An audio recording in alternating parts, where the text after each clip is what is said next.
Sir, Uttar Pradesh सरकार के 8 साल पूरे हुए, एक बड़ा रिपोर्ट कार्ड जारी किया आप लोगों के द्वारा, पोस्ट भी किया गया और सांसदों ने भी एक वो लिखा उत्तर प्रदेश के 8 साल के बारे में। क्योंकि कन्नौज ये क्षेत्र है, कन्नौज की जनता ने कन्नौज के विकास के लिए वोट दिया है।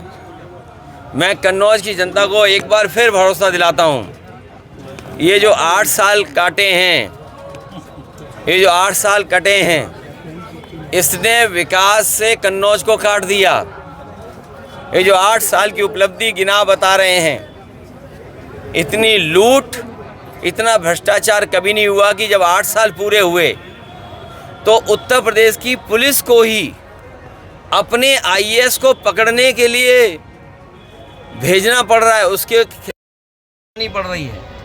ये देश के पहला इतिहास होगा जहां सरकार अपनी उपलब्धि और विकास की खुशी मना रही हो, वहीं एक आईएएस अधिकारी अंडरग्राउंड हो गया हो। और पहली सरकार है जिसके विधायक खुल के कह रहे हैं हमें बदलाव चाहिए, और एक विधायक तो जो बिल्कुल दिल्ली के करीब हैं, वो कह रहे हैं कि अगर अधिकारियों ने माँ का दूध, क्या माँ का दूध नहीं, कुछ और बताया उन्होंने कि दूध पिया हो, क्योंकि हमारे जो आम जनभाषा में यही कुछ इस तरह की बात रहती है। अब मुझे नहीं समझ में आ रहा कि वो विधायक किस तरह की चेतावनी दे रहे थे। लेकिन सोचिए, एक विधायक ये आरोप लगा रहे हो कि भ्रष्टाचार है, बेईमानी है, दूसरा विधायक और आगे जा रहा है, वो कह रहा है कि हमारे बाबा जी को अब ज़रूरत नहीं है उत्तर प्रदेश की, उन्हें यहाँ से तो उत्तर प्रदेश से भेज देना चाहिए। तो सोचिए, विधायक ही ये बात कह रहे हैं। और एक विधायक का मैंने अभी वीडियो सुना है बस्ती के, वो कह रहे थे कि इतना भ्रष्टाचार पुलिस का कभी नहीं देखा जितना उन्हें देखने को मिल रहा है। लूट मची हुई सरकार में, सोचिए, तहसील थाने की लूट, जिससे आम जनता को तकलीफ और परेशानी है।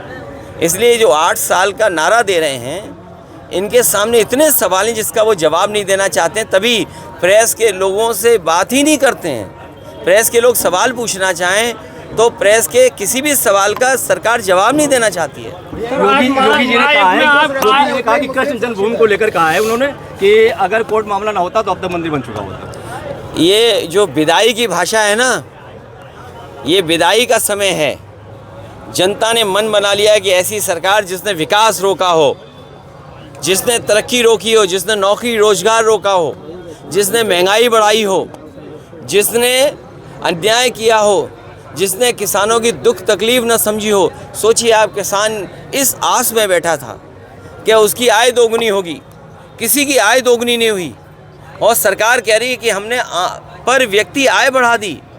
उनके जो आसपास रहते हैं, जो कहते हैं ना कि ज़मीन जब खरीदने जाएं कि ब्लैक में कि वाइट में, मुझे ये लगता है कि सरकार के आसपास जो लोग हैं उनकी आय बढ़ गई, लेकिन आम जनता की आय नहीं बढ़ी। और हमारे पत्रकार साथी बेहतर समझेंगे, कोरोना के समय जो आपकी कटौती हुई, जो आपके वेतन की कटौती हुई, वो आज भी पूरी नहीं हो पाई है।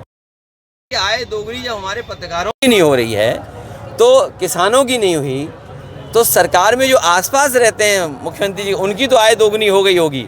क्योंकि कभी 50 करोड़ रुपया पकड़ा जा रहा है, कभी आईएएस पे ये आरोप लग रहा है कि तुमने वसूली ज़्यादा कर ली। वो वसूली का सवाल नहीं था, वो जो बंटवारे में झगड़ा होता है, अमूमन हम देखते हैं कि झगड़ा तब होता है जब बंटवारा ठीक से ना हो। ये बंटवारा जो ठीक से नहीं हुआ, उसकी वजह से ये झगड़ा दिखाई दे रहा है। महायज्ञ में आप आए, क्या 27 का ये माना जाए? देखिए, महायज्ञ में मैंने स्वामी जी से ये कहा कि कल्याण हो लोगों का। जिस भरोसे और विश्वास से लोग स्वामी रामदास जी पर और हमारे आदरणीय करुणा शंकर जी पर भरोसा करती रही जनता, कि जनता का कल्याण हो, जनता का भविष्य बेहतर हो, सच्चाई का रास्ता हम सब मिलकर के बनाएं, धर्म का रास्ता हम बनाएं, और जो अधर्मी लोग हैं वो सजा पाएं। योगी जी ने law and order, Yogi ji ने कहा है भैया, देखिए, ये टोपी जब से नेताजी ने दी हमें, तब से मैं लगा रहा हूँ। हम उनमें से लोग नहीं हैं जो टोपी बदलते हों। और मैं तो कहूँगा आपसे, मेरा नौजवान साथी लग रहा है, ये गूगल करे कि सबसे ज़्यादा बदलने वाला टोपी वाला नेता कौन है। मैं तो कहूँगा चैट जीपीटी से पूछ लो।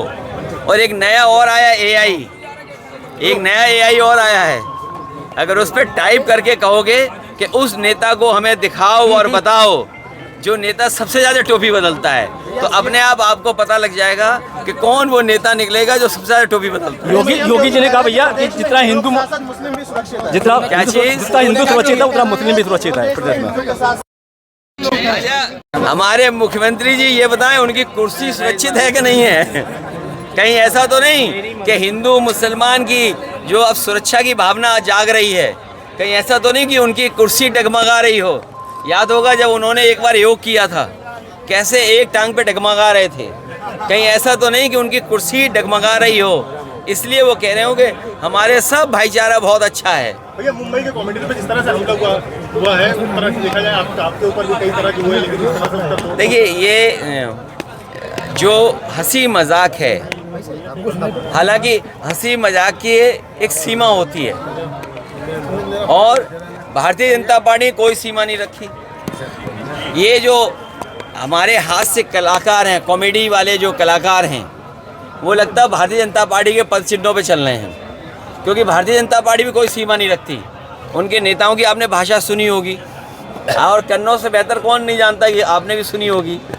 तो कन्नौज वाले जब जानते होंगे ये बातें, तो भाषा की सीमा हो, कॉमेडी तो हमें एक्सेप्ट करनी चाहिए। अगर हमारी कोई मजाक कर रहा है तो कहीं ना कहीं वो हमारे अंदर कुछ काबिलियत देख रहा है, इसलिए कॉमेडी बना रहा है हमारी, वरना लोग क्यों देखेंगे, क्यों सुनेंगे।